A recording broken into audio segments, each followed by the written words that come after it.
ಇದು ಒಂದು ಸಂಪೂರ್ಣವಾದ ಸೂರ್ಯ ನಮಸ್ಕಾರ. ಈ ಸೂರ್ಯ ನಮಸ್ಕಾರ ಒಂದು ಯೋಗದಲ್ಲಿನ ಯೋಗಕ್ಕೆ ಒಂದು ರಾಜ ಅಂತ ಹೇಳ್ತಾರೆ. ಸೊ ಇದರಿಂದ ನಮ್ಮ ದೇಹದಲ್ಲಿ ರೋಗ ನಿರೋಧಕ ಶಕ್ತಿಯನ್ನು ಹೆಚ್ಚಿಸುತ್ತೆ.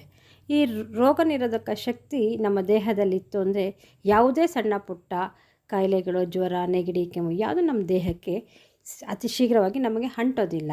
ಸೊ ಇದರಿಂದ ನಮ್ಮ ದೇಹಕ್ಕೆ ಒಂದೇ ಸಮಯದಲ್ಲಿ ದೇಹದಲ್ಲಿರುವ ಎಲ್ಲ ಅಂಗಾಂಗಗಳಿಗೂ ಒಂದು ಸಂಪೂರ್ಣವಾದ ವ್ಯಾಯಾಮ ಸಿಗುತ್ತೆ. ಮತ್ತು ರಕ್ತ ಪರಿಚಲನೆ ಹೆಚ್ಚುತ್ತೆ, ನೆನಪಿನ ಶಕ್ತಿ ಹೆಚ್ಚುತ್ತೆ. ಇದನ್ನು ಬಳಸ್ಕೊಳ್ಳೋದ್ರಿಂದ ನಾವು ಒಂದು ರೋಗ ಮುಕ್ತವಾಗಿ ನಾವು ಇರಬಹುದು.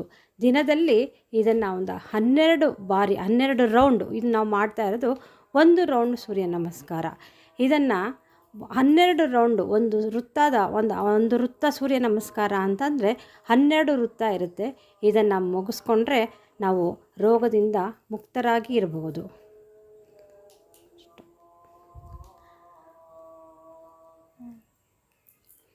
ಈಗ ಮುಂದೆ ಇವಾಗ ಒಂದು ಸೂರ್ಯ ನಮಸ್ಕಾರದಲ್ಲಿ ಯಾವುದು ವ್ಯಾಯಾಮಗಳಿದೆ ಅದನ್ನು ಹೇಳ್ತಾ ಮುಂದಿನ ಈ ಒಂದು ರೌಂಡಿನ ಸೂರ್ಯ ನಮಸ್ಕಾರದಲ್ಲಿ ತಿಳಿಸ್ತೀನಿ.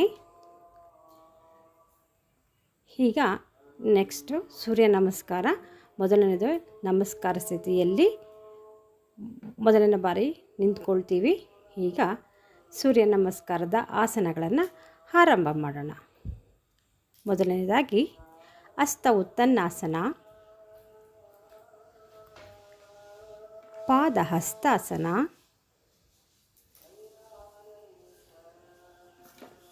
ಅಶ್ವಸಂಚಲನಾಸನ,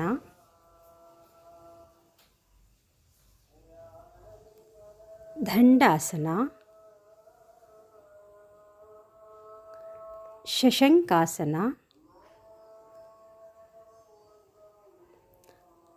ಅಷ್ಟಾಂಗ ನಮಸ್ಕಾರ, ಭುಜಂಗಾಸನ, ಪರ್ವತಾಸನ, ಶಶಂಕಾಸನ, ಅಶ್ವಸಂಚಲನಾಸನ, ಪಾದಹಸ್ತಾಸನ, ಹಸ್ತ ಉತ್ತನ್ನಾಸನ, ನಮಸ್ಕಾರಾಸನ.